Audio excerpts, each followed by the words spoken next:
तो अभी हम क्या करने वाले हैं, विद्युत क्षेत्र नया चैप्टर, ठीक है। स्थिर वैद्युति, सबसे पहली बात इस पे सबसे पहला सवाल कौन सा है, स्थिर वैद्युति की परिभाषा क्या है, ठीक है। हम इधर क्वेश्चन लिखेंगे, क्वेश्चन 1 स्थिर वैद्युति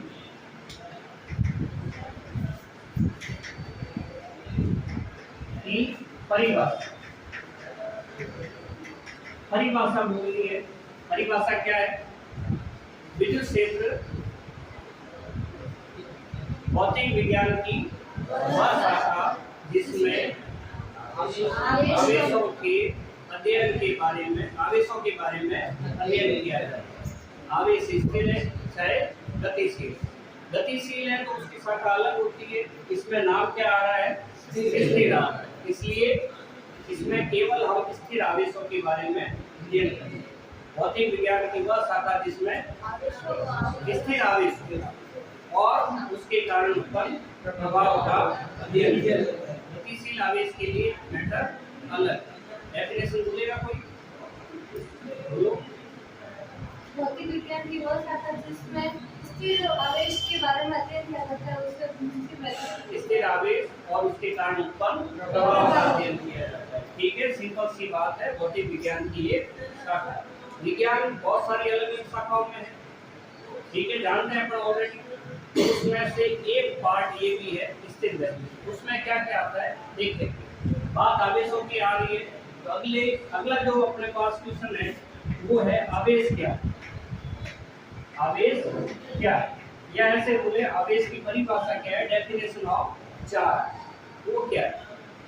आवेश किसी वस्तु पर आने वाला एक भौतिक गुण, ठीक है, जिससे उसके कुछ गुण बदल जाते हैं। भाई सिंपल सा है तो Na ओके, लेकिन उसके ऊपर कुछ ऐसा हो जाता है, सही है नहीं? ये कब होता है, जब एक इलेक्ट्रॉन का त्याग, अब इसके गुण बदल जाते हैं, ठीक है। इस चीज को हम क्या कहते हैं, आवेश कहते हैं। चार्ज क्या है, आवेश क्या है, किसी वस्तु पर एक विशेष अवस्था में आने वाला एक गुण। ऑलरेडी जैसे हमें गुस्सा आता है, गुस्सा क्या है, कुछ नहीं, कोई चीज नहीं है जिसको हम लाके दिखा, ठीक है। वैसे ही आवेश क्या है, ऐसी कोई वस्तु नहीं है, उसका द्रव्यमान नहीं है, कुछ नहीं। पार्टिकल का द्रव्यमान हो सकता है, मास हो सकता है, लेकिन आवेश एक गुण है केवल, ठीक है। नेक्स्ट, आवेश कितने प्रकार के होते हैं, ठीक है, कितने प्रकार के होते हैं, दो प्रकार के आवेशों के प्रकार, ठीक है। आवेशों के प्रकार, आवेश कितने प्रकार के होते हैं, दो प्रकार के। पहला धन आवेश, दूसरा ऋण आवेश।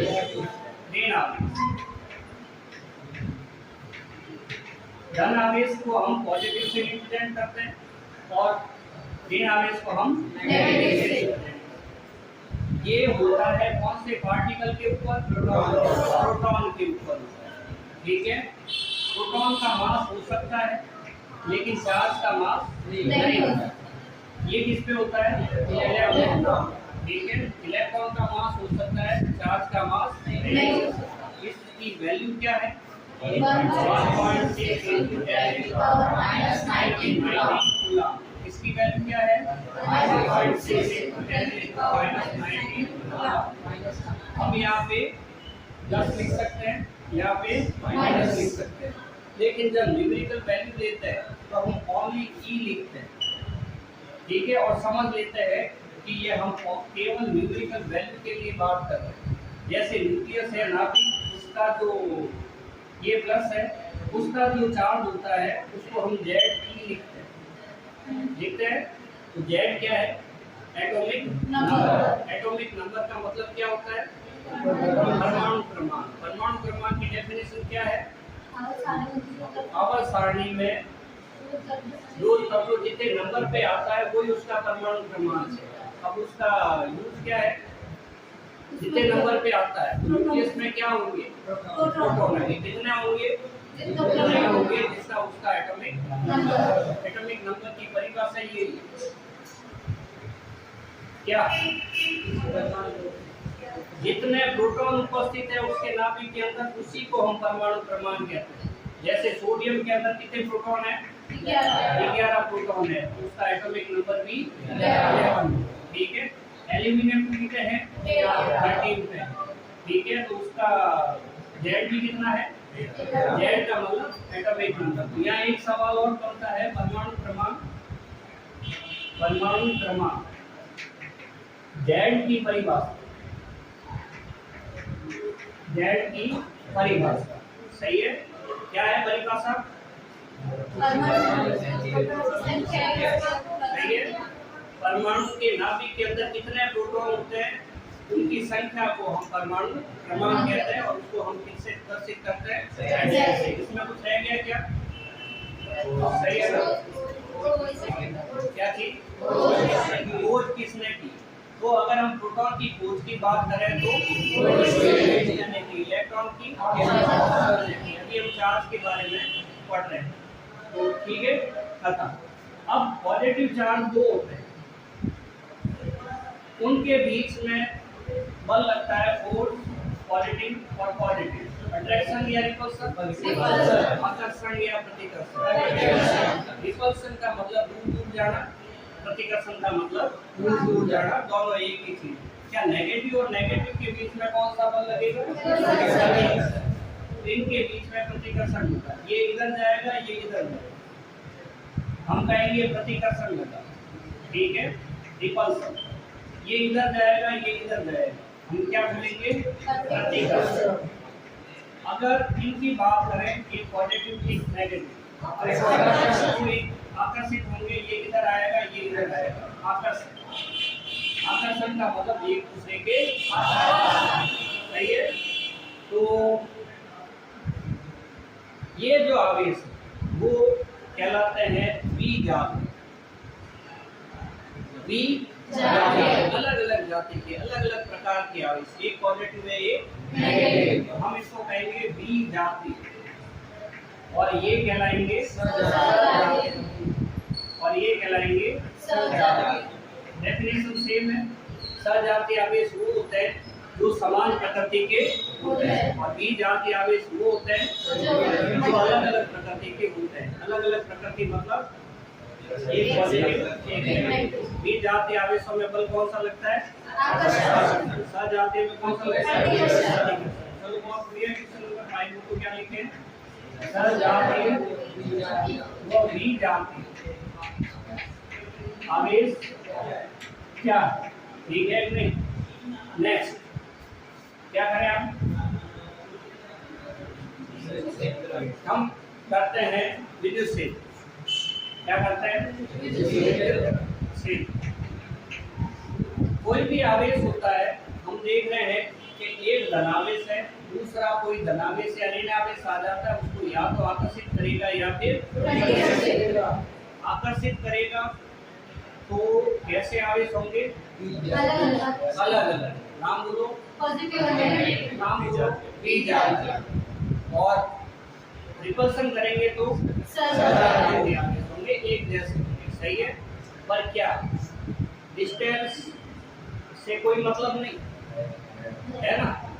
हम बात करते हैं, ये पॉजिटिव चार्ज है, ये P बिंदु है और ये Q बिंदु है। यहाँ पे दूसरा अदर चार्ज रखा हुआ है, क्या P पर रिपल्सन ज्यादा होगा या Q पर ज्यादा होगा? P पर ज्यादा क्यों? क्योंकि डिस्टेंस कम। सही है, डिस्टेंस काफी कम। तो कुल मिला के डिस्टेंस का फर्क पड़ता है। जैसे जैसे हम चार्ज को दूर ले जाते रहेंगे, फोर्स ऑफ अट्रैक्शन और रिपल्सन जो है वो लगातार कम होता रहेगा। फोर्स ऑफ अट्रैक्शन और रिपल्सन लगातार क्या होते रहेंगे? कम होते रहेंगे। सही है क्या? कम होते होते एक पोजीशन ऐसी भी तो आएगी जहाँ पे जीरो हो जाएगा। सही है, जीरो हो जाएगा, वो लिमिट है।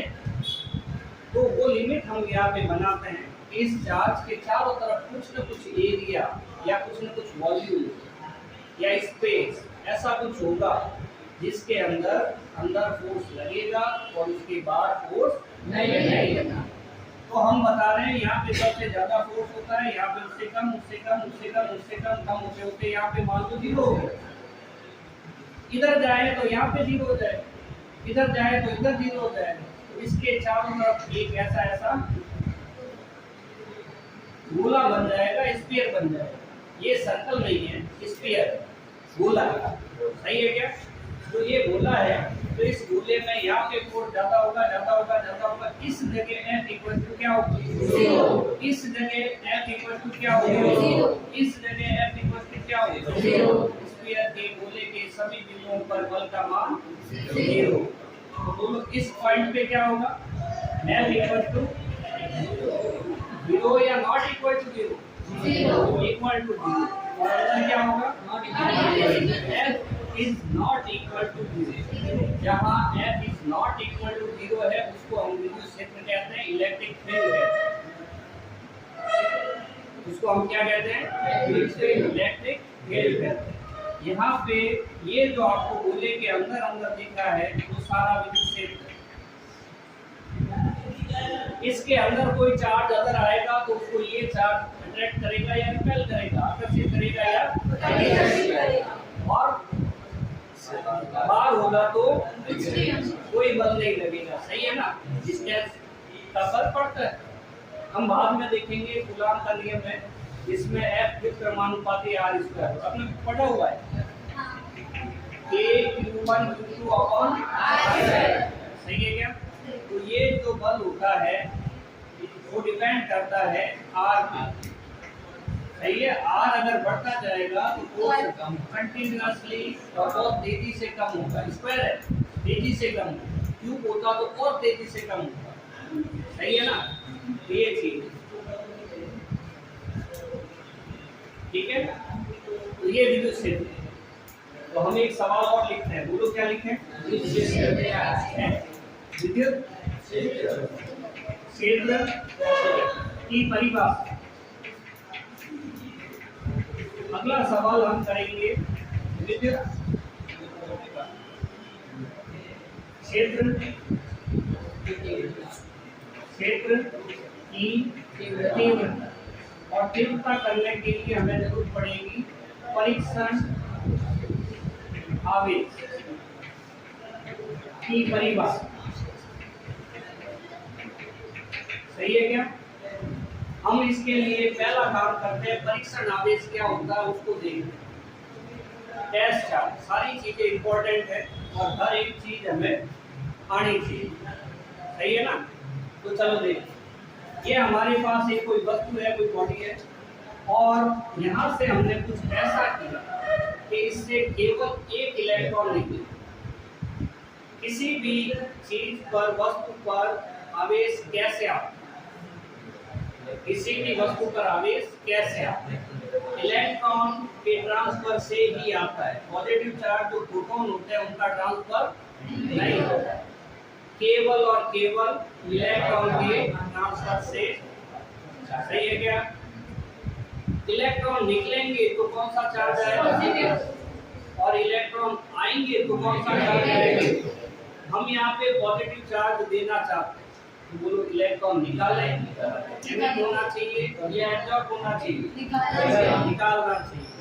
तो हमने कितने इलेक्ट्रॉन निकाले? एक इलेक्ट्रॉन बाहर निकाले। ये रहा एक इलेक्ट्रॉन। तो पीछे कितने चार्ज आएंगे? प्लस 1 2 3 4 5 कितने? 1 ही जाएगा। सही है ना? बोलो सभी बोलो। ठीक है ना? तो कितने चार्ज आएंगे? प्लस 1। ये जो चीज बनी है उसको हम यूनिट चार्ज कहते हैं। अगर ये पूरी की पूरी अगर एक पॉइंट के ऊपर हो तो इसे हम बिंदु आवेश कहते हैं, पॉइंट चार्ज। अगर ये बॉडी जो वस्तु है वो एक पॉइंट जैसी छोटी सी हो, बहुत छोटी सी, तो उसे हम क्या कहते हैं? बिंदु आवेश। इसी को हम उपयोग में लेते हैं। इसी को हम क्या कहते हैं? परीक्षण आवेश। इसको हम Q0 से प्रदर्शित करते हैं, Q0 से डिनोट करते हैं। सही है? तो आपको एक बात पता चला क्या कि एकांक धनावेश या परीक्षण आवेश किसे कहते हैं? अगर किसी वस्तु से इलेक्ट्रॉन बाहर लेके जाता है। तो किसी वस्तु पर कितना धनावेश बचता है, उस धनावेश को हम परीक्षण आवेश कहते हैं। इसे 2 0 से प्रदर्शित करते हैं। 2 0 से प्रदर्शित करते हैं। सही है, क्लियर। अब उसके बाद क्या आवेश का विद्युत क्षेत्र होता है, तो इसका भी होता है? नहीं, इसका विद्युत क्षेत्र नहीं होता है, क्योंकि ये बहुत ही छोटा है। दुनिया का सबसे छोटा चार्ज है जो केवल एक इलेक्ट्रॉन के बाहर निकलने से बना है। इससे छोटा चार्ज पॉसिबल नहीं है। रीजन कि आधा इलेक्ट्रॉन कभी भी नहीं निकलता।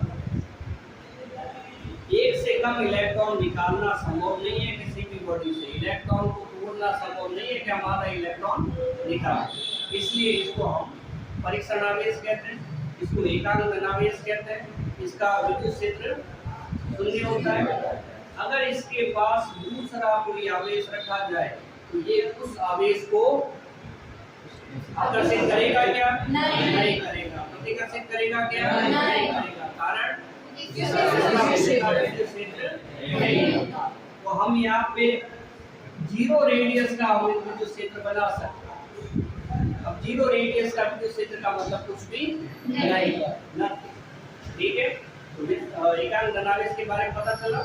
लास्ट बार वापस बोलो, एकांक धनावेश कैसे बनता है? किसी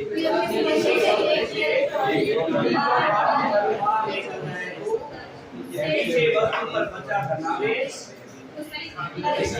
आवेश कहलाता है एकांक धनावेश। जैसे 0 से इसका विद्युत क्षेत्र 0 होता है। ये किसी दूसरे आवेश को नहीं कर सकता। अब हम आते हैं इस सवाल के ऊपर, विद्युत क्षेत्र की सारी चीजें याद हो जाएगी।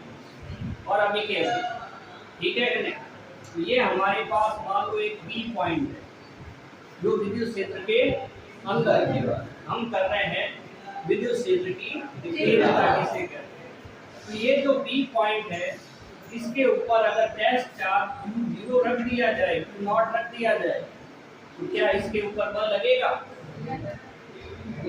यस और नो? लगेगा ना। इसके ऊपर बल लगेगा। क्यों?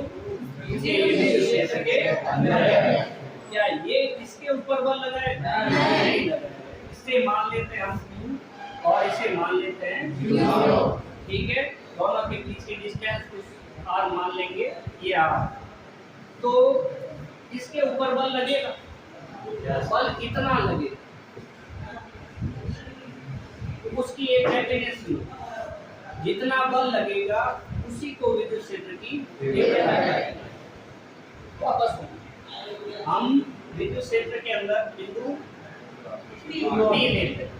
बिंदु P उसके ऊपर रखते हैं Q0 रखते हैं डैश चार्ज। अब देखते हैं इस Q0 के ऊपर कितना बल लग रहा है। जितना बल लग रहा है उसी को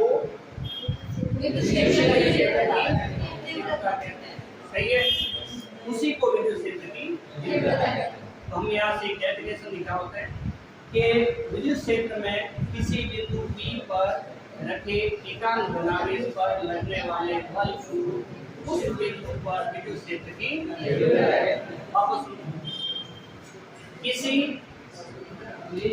आवेश के चारों ओर विद्युत क्षेत्र में किसी बिंदु पर रखे एकांक धनावेश पर लगने वाला बल उस बिंदु पर विद्युत क्षेत्र की कोई बोलेगा?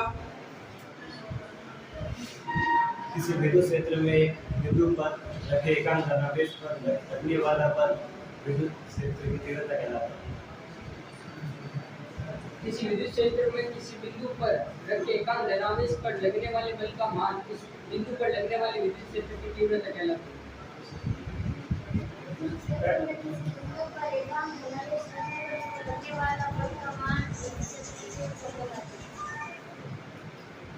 एक बार वापस बोलिए।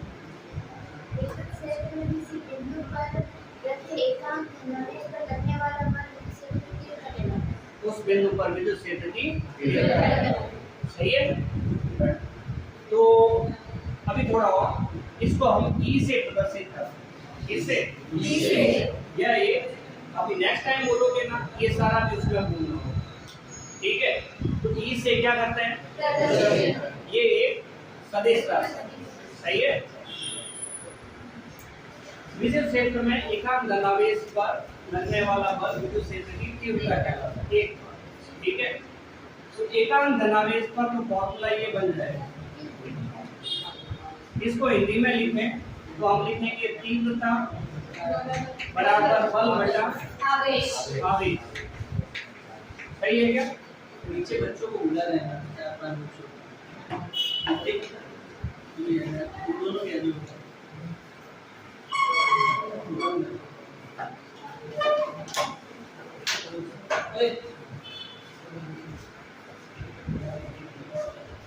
ठीक है।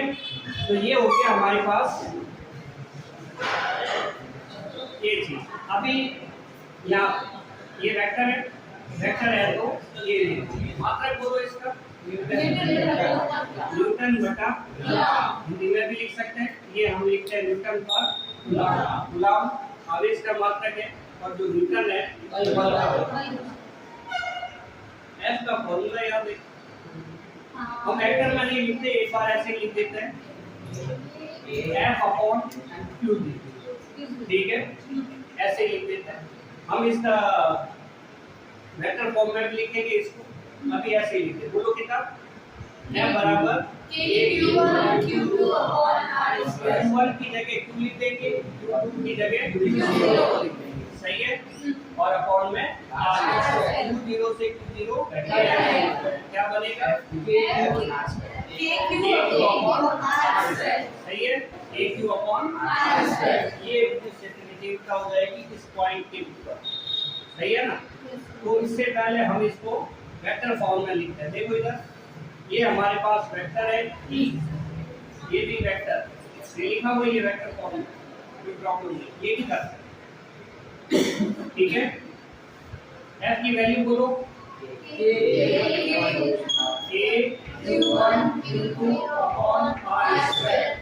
अपॉन q0, हम लिखते हैं E equal to q0 upon q0 r square, q0 से q0 ये हो गया हमारे पास a q upon r square, सही है, ये चीज आती है।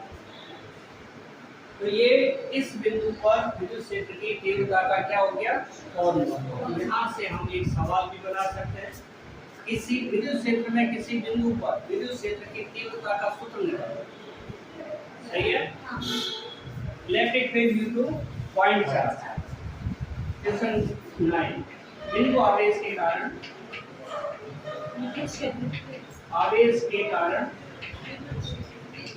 विद्युत क्षेत्र की तीव्रता, सही है। इससे हमें कूलॉम का फॉर्मूला याद हुआ, सही है ना। कूलॉम का K equal to r square याद किए, तीव्रता का एक फॉर्मूला याद हुआ। क्या इसको हम वेक्टर फॉर्म में लिख सकते हैं? तो इसको हम वेक्टर फॉर्म में ऐसे लिखते हैं, सदिश रूप में, ऊपर लिख देते हैं सदिश रूप में, सही है। ये आया E बराबर AQ upon r square. Left side देखें तो E वेक्टर क्वांटिटी है, सदिश है, हम तीर लगा देंगे, कोई प्रॉब्लम नहीं। राइट हैंड साइड में K कूलॉम कांस्टेंट, Q अदिश राशि है, आवेश अदिश राशि होती है, उसमें दिशा नहीं होती है, और R दूरी है, दूरी अदिश राशि है। विस्थापन सदिश राशि होता है, डिस्प्लेसमेंट डिस्टेंस जो होता है दूरी वो स्केलर है, अदिश राशि। इधर कोई भी सदिश राशि नहीं होने की वजह से हम यहाँ पे r कैप लिख, ठीक है, r कैप लिख। तो ये जो r कैप है वो क्या चीज है, एकांक सदिश। ये क्या चीज है, एकांक सदिश। तो हम यहाँ पे एक डेफिनेशन, एक सवाल और बना देते हैं 10 नंबर, एकांक सदिश क्या होता है। सदिश की पहली बात ऐसा सदिश जिसका परिमाण यानी कि मैग्नीट्यूड जो होता है वो एक होता है, उसको हम क्या कहते हैं? एकांक कहते हैं। ठीक है, अब ये जो नीचे लिखा हुआ है हम इसको मिटा दें। ठीक है, तो हम इसको मिटा देते हैं और यहाँ पे हम इसको ऐसे और लिख सकते हैं a upon r square r vector upon r। एकांक सदिश r कैप का जो फॉर्मूला होता है वो r cap equal to r vector upon r, r vector upon r। जो नीचे r है वो मैग्नीट्यूड और ऊपर r है जो वेक्टर r है। ठीक है, तो हम इसको ऐसे भी लिख सकते हैं कि vector equal to a upon r cube, r vector r square और r मिलके r क्यूब। सही है, ये चीज हम अगर यहाँ पे p लिखते हैं तो कोई प्रॉब्लम नहीं। p ये बताता है कि इस p पॉइंट के ऊपर जो टेस्ट चार्ज रखा हुआ था उसके ऊपर इलेक्ट्रिक फील्ड कितना है। ठीक है, तो हम इसको एक बार रिवाइज करते हैं। E equal to f upon f की value a equal to 2 upon q1 की जगह क्या लिखेंगे q2 और q2 की जगह 0 से q0 कट गया, बचेगा क्या इसको सदिश रूप में लिखो। E वेक्टर बराबर a q upon r square r cap. ठीक है, फिर बाद में r कैप का फॉर्मूला क्या होता है r कैप r। सही है, वो लिखने के बाद e का फॉर्मूला क्या बनेगा r क्यूब r। सही है, e का जो है यूनिट मात्रक क्या होगा सही है, तो e के मात्रक दिख रहा है ये। तो 11 नंबर क्वेश्चन विद्युत क्षेत्र की तीव्रता, विद्युत क्षेत्र की तीव्रता का मात्रक और बीमा और सूत्र, मात्रक बीमा और सूत्र। सही है, सूत्र तो हमने देख लिए दो, E बराबर KQ upon R square vector form में E KQ upon R square R क्या है, और दूसरा है KQ upon R cube into vector. सही है, नेक्स्ट हम निकालेंगे इसकी बीमा, इसकी E का फॉर्मूला बोलो तो F अपॉन Q। ये बल है, बल के लिए बीमा क्या होती है डायमेंशन ठीक है, और Q आवेश है उसके लिए क्या होती है तो E इक्वल टू क्या होगा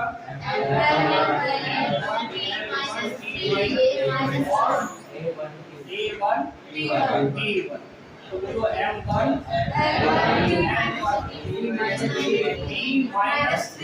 तो है ये एक और नीचे से ऊपर जाएगा तो और ये ठीक है, तो इसके लिए डायमेंशन हो जाएगी M1 L1 D minus D। क्या ये बिना देखे याद है? ठीक है, बोलो तो एक बार M1 L1 D minus D A minus 1। चलो बहुत बढ़िया बात है, लिखते हैं M1 L1 D minus D A minus 1। Formula हो गया, ठीक है, विमीय सूत्र हो गया और मात्रक एक बार रिवाइज कर लो। यहाँ से बल का न्यूटन और इसका लिख सकते हैं ऐसा। चलो ठीक है, इसके आगे क्या करें, पहले एक बार इन सवालों के देख लेते हैं। विद्युत क्षेत्र की तीव्रता नहीं, स्थिर गति की भौतिक विज्ञान की क्या है, किसी वस्तु पर ऐसा गुण आ जाता है जिससे वो दूसरी वस्तुओं को आकर्षित या घर्षण विद्युत से इसको उत्पन्न कर सकते हैं। आवेशों के प्रकार दो प्रकार, पॉजिटिव और नेगेटिव। पॉजिटिव चार्ज होता है, नेगेटिव होता है। वैल्यू को दो माइनस, ठीक है। और सजातीय आवेश एक दूसरे को जातीय आवेश एक दूसरे को आकर्षित करते हैं। बिल्कुल ठीक है। परमाणु क्रमांक की परिभाषा नाभिक के अंदर जितने इलेक्ट्रॉन होते हैं उन्हीं को परमाणु क्रमांक कहते हैं। विद्युत क्षेत्र की परिभाषा एक है थोड़ी। किसी आवेश के चारों ओर का वह क्षेत्र जिससे आवेश दूसरे को आवेश बल अनुभव करता है, पर आकर्षण प्रतिकर्षण बल अनुभव करता है, उसे विद्युत क्षेत्र कहते हैं। किसी आवेश के चारों ओर का वह क्षेत्र जिसमें दूसरा आवेश आकर्षण या प्रतिकर्षण बल अनुभव करता है, उसे हम विद्युत क्षेत्र। तो विद्युत क्षेत्र की तीव्रता लिखा गई यही है। तो आमूल विद्युत क्षेत्र में रखे किसी बिंदु पर रखे एकांक धनावेश में लगे बल का मान विद्युत क्षेत्र दिया जाएगा। विद्युत क्षेत्र में एक बिंदु पर एकांक धनावेश पर रखे गए बल का मान विद्युत क्षेत्र दिया जाएगा। विद्युत क्षेत्र में एकांक धनावेश पर लगने वाले बल का मान, जिस बिंदु पर तीव्रता निकालनी है वहां पे एकांक धनावेश रखना है। एकांक धनावेश को डैश चार्ज कहते हैं, परिसर चार्ज कहते हैं। क्या है ये? विद्युत क्षेत्र तीव्रता ज्ञात करने के लिए काम आता है। परीक्षण आवेश है क्या थी?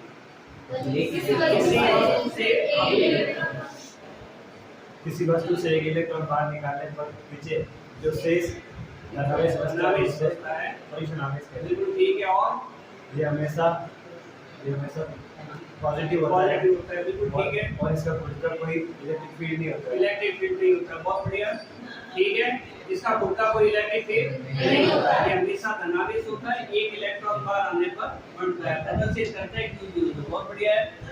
और बिंदु आवेश के कारण विद्युत क्षेत्र की तीव्रता E बराबर F F की वैल्यू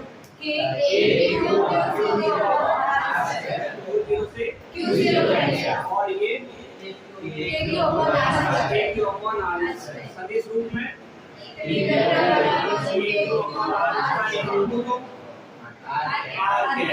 है। दूसरा फॉर्मूला इसका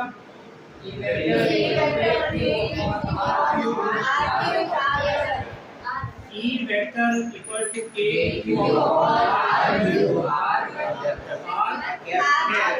E वेक्टर बराबर K बढ़िया। दिमाग को इसकी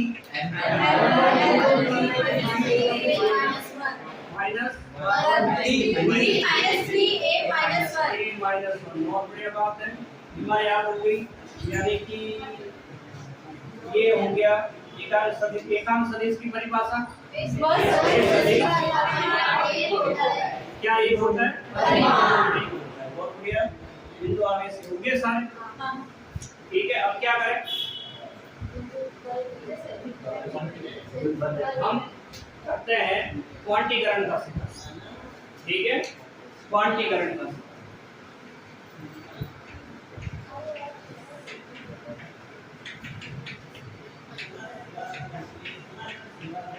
सीधी सी बात है, बिल्कुल सीधी सी बात है। जो चीजें होती है उनको हम छोटा करते जाए तो वो एक बेसिक यूनिट के अंदर कन्वर्ट हो जाता है। एग्जाम्पल के लिए किसी भी पदार्थ को अगर हम लेते हैं और उसको छोटा करते जाए परमाणु अलग होते जाएंगे और लास्ट में हमारे पास केवल एक परमाणु बनेगा। सारी चीजें उसी परमाणु से बनेंगी। परमाणु का मल्टीप्लिकेशन होगा 2 टाइम्स 3 टाइम्स 4 टाइम्स, आधा परमाणु कहीं से नहीं आएगा। सही है क्या? दीवार की बात करें और ईंटों से बना रहे 1 ईंट 2 ईंट 3 ईंट 5 ईंट 10 ईंट इस टाइप से, ठीक है। ये केवल एक एग्जाम्पल है और हम इसमें ये सोच के चल रहे हैं पूरी ईंट काम में ले। अगर रुपए पैसे की बात करें तो एक पैसा सबसे छोटा भाग। वैसे ही आवेश की बात करें तो देख, आवेश की बात करें तो कैसे आ सकता है, ये हमारे पास ये एक वस्तु है और ये हमारे पास एक वस्तु है। इसको आवेश देना है, इससे एक इलेक्ट्रॉन निकाला, इसमें डाल दिया, तो बोलो इस पे क्या आएगा और इस पे माइनस। ठीक है, अभी 2 इलेक्ट्रॉन निकाले, इसमें डाल दिया, सही है। एक इलेक्ट्रॉन और निकाल दिया, क्या इस पे कभी आधा प्लस आ सकता है? नहीं। क्या इस पे आधा माइनस आ सकता है? पॉसिबल नहीं। इसका मतलब आवेश डिवाइड नहीं किया जा सकता। एक इलेक्ट्रॉन निकलेगा तो एक प्लस आ जाएगा, एक इलेक्ट्रॉन आएगा तो एक माइनस आ जाएगा। सीधी सी बात है, क्लियर, सही है। 3 इलेक्ट्रॉन निकले तो 3 इलेक्ट्रॉन आए, 3 माइनस। और बढ़ाना है आप बढ़ा सकते हैं, लेकिन आप इसको कभी भी 3.2 नहीं कर पाओगे, 3.5 नहीं कर पाओगे, 3.7 नहीं कर पाओगे, सीधा 4 ही दूंगा। यानी कि मल्टीपल होगा किसी इंटीजर से, किसी होल नंबर से, यानी कि गुना होगा तो 1 गुना 2 गुना 3 गुना 4 गुना। क्यों होगा? क्योंकि आप एक इलेक्ट्रॉन निकालोगे, 2 निकालोगे, 10 निकालोगे, 70 निकालोगे, 70.5 कैसे? 70.5 इलेक्ट्रॉन कैसे निकालोगे? सही है नहीं? तो यहीं से हमारे पास किसी वस्तु को आवेश देते हैं तो वो आवेश या तो इलेक्ट्रॉन के बराबर होगा, वो ऐसे कि हमने इसे एक इलेक्ट्रॉन निकाला, और अगर बढ़ाएं आवेश तो एक इलेक्ट्रॉन और निकाल तो माइनस हो जाएगा, प्लस हो जाएगा, तो यहाँ पे 2 इलेक्ट्रॉन, एक और निकाल दो तो यहाँ पे 3 प्लस हो जाएंगे, एक और निकाल दिए 4 प्लस हो जाएगा। क्या यहाँ पे कभी 4.5 आए? अगला नंबर क्या है? 5। कितने भी आ सकते हैं ना, हम n इलेक्ट्रॉन निकाल सकते हैं। अगर n इलेक्ट्रॉन निकाल सकते हैं तो यहाँ पे क्या लिख सकते हैं? n लिख सकते हैं। और यही क्वांटीकरण का सिद्धांत है। मतलब किसी वस्तु पर आवेश का मान, डेफिनेशन बोल रहा हूँ आपको, वापस बोलनी है। किसी वस्तु पर आवेश का मान इलेक्ट्रॉन पर आवेश के बराबर होता है या उसका पूर्ण गुणक होता है। पूर्ण गुणक, ठीक है, मतलब गुणा करना है किसी इंटीजर से एक बार, ठीक है। किसी वस्तु पर आवेश का मान या तो एक इलेक्ट्रॉन के बराबर होता है या उसका पूर्ण गुणक होता है। मतलब 1 गुना 2 गुना 3 गुना 4 गुना 5 गुना 10 गुना या फिर n, ठीक है। किसी वस्तु पर आवेश का मान या तो उसके इलेक्ट्रॉन पर आवेश के बराबर होता है या एक और, किसी वस्तु पर आवेश का मान उसके उस वस्तु पर आवेश का मान 1 होता है या उसका पूर्ण गुणक होता है।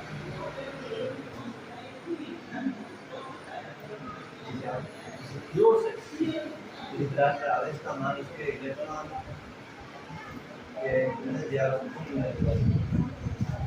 किसी वस्तु पर आवेश का मान इलेक्ट्रॉन या तो इलेक्ट्रॉन के बराबर होता है या उसके पूर्ण गुणक होता है। इलेक्ट्रॉन के बराबर आवेश होगा या उसका पूर्ण गुणक। सिंपल सा।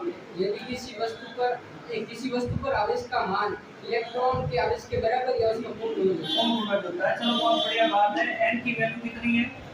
1 2 3 4 5 6। ये n की वैल्यू क्या शो करती है? क्या हमने कितने इलेक्ट्रॉन या तो निकाले या नहीं निकाले? तो आवेश कौन सा? पॉजिटिव। ये है तो आवेश कौन सा? नेगेटिव। सही है क्या? खत्म। E की वैल्यू कितनी है?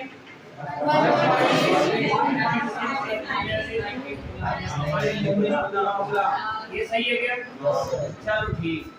यहाँ से हम कुछ सवाल कर सकते हैं कि किसी सोने के सिक्के से हमने 80 कूलम आवेश निकाला। कितना? 80 कूलम प्लस 80 कूलम। तो सबसे पहली बार हमने क्या काम किया? इलेक्ट्रॉन निकाले या दिए? निकालें। इलेक्ट्रॉन निकलने से प्लस आता है, ठीक है। वैल्यू निकालने के लिए फॉर्मूला काम में लेना होगा। फटाफट कॉपी निकालो, सॉल्व करके बताओ। मैं सवाल लिखता हूं जल्दी। हाँ करवाया आपने।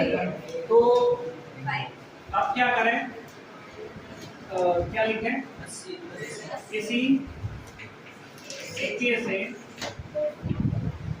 1 सेकंड, सिक्के पर 80 गुलाम कैसा 10 का आवेश है तो इस पर निकाले गए या दिए गए, ठीक है,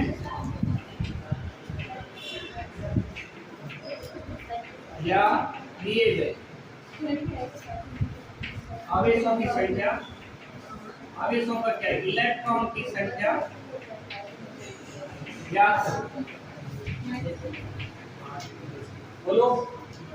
5 Q बराबर n बराबर Q अपॉन T। Q की वैल्यू कितनी? 80 है, प्लस का 80। n बराबर प्लस 80 और इलेक्ट्रॉन की वैल्यू 1.6 × 10⁻⁻⁻। सही है क्या? नेक्स्ट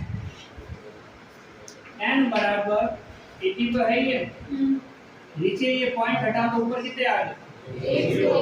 सही है। और ये 10⁻⁹ ऊपर आया तो प्लस 19 हो गया और नीचे रह गए कितना? 16। ठीक है, 1 0 ऊपर कर दी। 16 इंटू कितने?